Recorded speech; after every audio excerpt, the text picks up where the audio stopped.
Hello दोस्तों, आप सभी का स्वागत है हमारे यूट्यूब चैनल में। और इस चैनल में हम आपको बाबा नीम करोली से परिचित करा रहे हैं और उनके बारे में सच्ची घटना से आधारित कथाएं आपको सुनाएंगे। तो चलते हैं। मुश्किल बहुत था इश्क की बाजी का जीतना, कुछ जीतने के खौफ से हार चले गए। अर्थात अब सवाल इस बात का है कि ऐसा गुरु आपको कहाँ मिलेगा। क्या आपको उनकी खोज करनी पड़ती है या वो स्वयं आपके पास आते हैं। जब इस बात को कैसे जाना जाए कि वो ही असली गुरु है या आपको ठगा जा रहा है।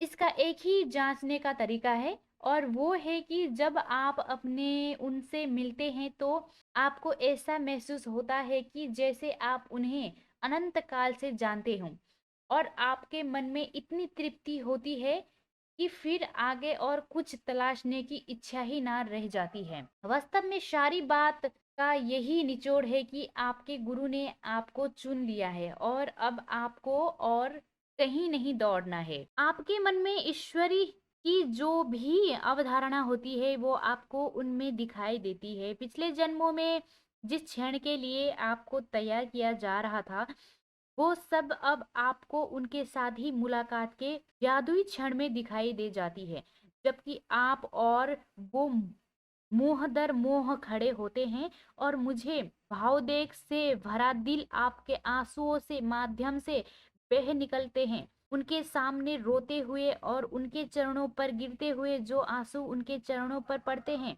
वो एक तरह की आपकी मुक्ति की पुष्टि है। क्या वही सच्चा गुरु है। मेरे अपने गुरु परम पूज्य बाबा नीम करोली से पहली मुलाकात सन 1954 के जुलाई में महीने में हुई। मैं करीब 14 साल की रही थी शायद और अपना हाई स्कूल का इम्तिहान पास कर लिया था और वो भी शर्मिंदगी से भरने वाले 40% से भी कम नंबर लेकर महाराज अर्थात बाबा नीम करोली जी के वहाँ इलाहाबाद में हमारा घर आए थे, जहाँ की मैं अपने चाचा मुकुंदा के साथ रहता था। मुझे खूब अच्छी तरह से याद है कि शाम का अंधेरा हो चला था और मैं इलाहाबाद के टाइगर टाउन के 50 नंबर वाले घर के सामने ही खेल रहा था। बाबा रिक्शे में आए और मुकुंदा अपनी साइकिल पर बाबा घर के सामने सड़क के किनारे ही बैठे गए थे। उस वक्त मुझे इस बात की कोई कल्पना नहीं थी कि मैं अपने गुरु से मिल रहा हूँ, जो कि 3 साल के बाद मेरे अपने व्यक्तित्व की रचना के एकदम बदल कर रख देंगे। हमारे घर के सबसे बच्चे उन्हें घेर कर खड़े हो गए और बाबा हम सबके साथ हमजोलियों जैसी बातें करने लगे।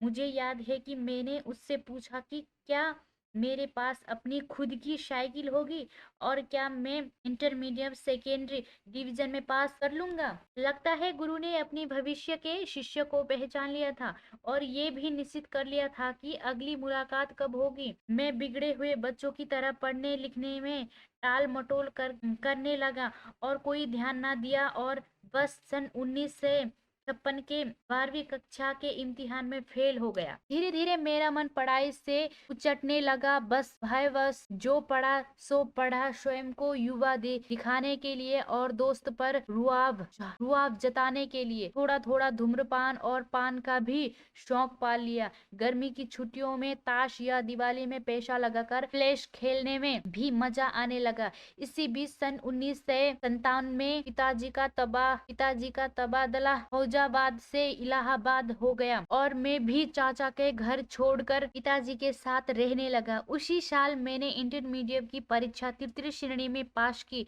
विज्ञान तो अब बस का नहीं था और ना ही दाखिला मिलता, इसीलिए इलाहाबाद विश्वविद्यालय में बीए में दाखिला ले लिया। बीए में कोई पढ़ाई का ज्यादा दबाव तो था नहीं, इसलिए और आजाद हो गया। जब बीए पहले साल की परीक्षा हुई तो सन 1958 का अप्रैल माह था। मैंने अपने माता पिता से आग्रह किया कि वो मुझे गर्मियों की छुट्टियों में नैनीताल जाने दे।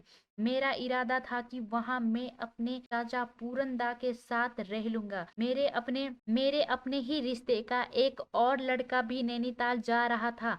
वो भी अपने चाचा के साथ ही रहने वाला था। उसने मुझे बताया था कि नैनीताल बड़े मजे का शहर है, तो वहाँ पर वक्त खूब बढ़िया गुजरेगा। हर तरह का सैर सपाटा होगा। उस शहर में हम लोग खूब धमा चौकड़ी करने लगे, स्केटिंग करेंगे, नाव की सैर करेंगे, पहाड़ों में चढ़ेंगे और कैपिटल सिनेमा के सामने बैंड सुनेंगे। उससे अपने बीते सालों में नैनीताल में इन सब चीजों का लुत्फ उठाया था। हम लोगों का विचार ये था कि नैनीताल में एक महीना गुजारेंगे के बाद ही अल्मोड़ा में अपनी माँ के पास चला जाऊंगा, जो अपनी छोटी बहन अर्थात मेरी मौसी की विवाह में शामिल होने के लिए आ रही थी। सन 1958 की मई का महीना था जब मैं नैनीताल पहुंचा। मेरे चाचा पूरनदा, जिन्हें कि मैं कक्का कहकर पुकारता था, उन्होंने बड़े प्यार से साथ मेरा स्वागत किया और बाबा जी के बारे में भी मुझे बताया। वो इनके बड़े भक्त थे। उनके उन गाथाओं के बीच में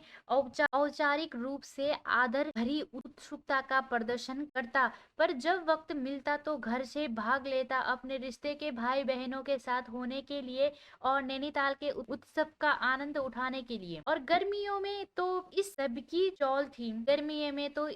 चौल थी। धीरे धीरे चाचा ने मुझे हनुमानगढ़ी की शाम की आरती में भाग लेने के लिए राजी कर लिया। नैनीताल के लोग बाबा जी को महाराज जी कहकर पुकारते थे। हनुमानगढ़ी मंदिर जाने और बाबा जी के बारे में चर्चा सुनना एक तरह की रोज का नियम जैसा हो गया था। उस साल मंदिर के परिसर में शिव जी के मंदिर की भी प्राण प्रतिष्ठा होने भी, और ये भी कहा जाता था कि इस उत्सव में समापन के समय मई के अंत में बाबा जी भी आएंगे। मैं तो आया था इस इरादे से कि नैनीताल में खूब मौज मस्ती करूंगा, परंतु यहाँ मेरे चाचा जी ने की गिरफ्त मुझे पर दिन ब दिन मजबूत होती जा रही थी और ये सब मुझे अच्छा नहीं लग रहा था। इधर उन्होंने मुझे एक दिन में ही 2 बार हनुमानगढ़ी ले जाना शुरू कर दिया था। महाराज जी किसी भी दिन आ सकते थे और नैनीताल के लोगों के बीच में उनके आने की खबर जोरों से चल चुकी थी। इस बात से लोगों को दिलों में बड़ी बेताबी थी। अब मैं इस कथाकन को यही समाप्त करूंगा, क्योंकि आने वाले पृष्ठों में मेरी जिंदगी के